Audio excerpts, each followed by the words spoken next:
So it's a beautiful world, this road to progress, this destiny of progress. It's never been defined to the public exactly where you're going, and it's not by chance. Although it is told to you legally through movies and novels, and even songs, because that's called predictive programming, because legally they must tell you what they're doing. And they do all the time in the movies and novels and music. Plato described the whole technique. Today we call it a form of indoctrination, predictive programming, which means that through fiction, or through when you're enjoying yourself, through being entertained undercover, and to entertain, tin comes from tin, the cover. When you're under the cover, your sensor part of your mind is not working. And when it's not working, you're unaware that you're being downloaded like a computer. And so all the little emotional techniques they use, and you're identifying with the hero or the female with the heroine, and there's people in between these days, and all that kind of stuff. Once you start identifying with the characters, they've got you, because they can take you anywhere, no matter what that character does, because as long as you identify this much with them, they can take you that much into where they want you to go emotionally. And so when the real things start to happen in your own life, you say, well, this is kind of familiar to me. And you don't object to it. Because you're thinking, well, I guess it's the only way we could go in society in this particular area. I guess it's a natural evolution. But no, your mind was prepared, because these guys are the shepherds, you know. They have another bunch of slaves and scientists that work for them, who do this mind control business, and they farm us to an extent. First of all, they know what they want to grow in this field, what kind of crop they want to grow, and how high, and how many. And they first prepare the land, you know. They cut the brush, they plough it, they harrow it, they do all the necessary groundwork, and then they sow the seed and watch it grow, you see, and cultivate it. Well, that's what they do with your mind in preparation for every event that will happen in your life, every major event in your life.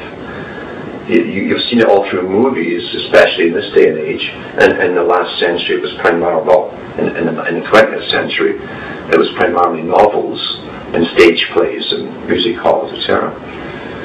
But today it's in everybody's TV, the one-eyed set, the Lie of Lucifer, or Ra, you know, the Tell Levi Zion. And they program it right into you through entertainment, and then you see it happening in real life, and you think, oh, I guess that's okay, it's sort of natural, isn't it?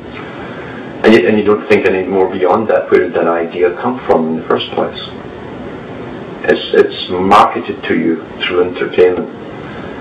And that's the prime reason for entertainment, is not for you to sit and have music while you chew the grass like good little sheep.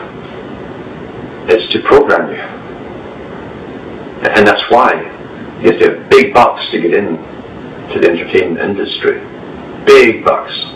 And you must be qualified to be a very high degree Mason who knows the score, as they say. Because they can't let any Joe Blow come in. Plato said that thousands of years ago.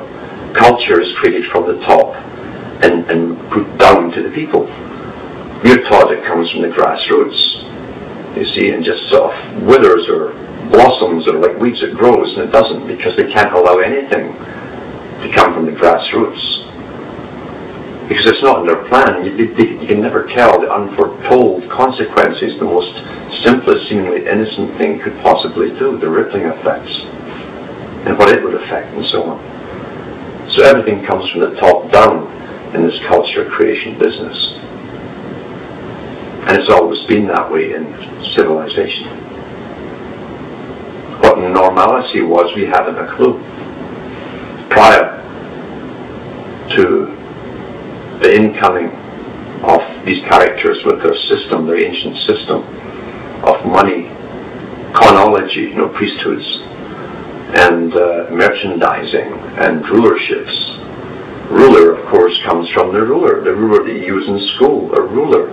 Everything is Masonic terminology. Cain is the same thing too. He's a priest, but he's also a builder.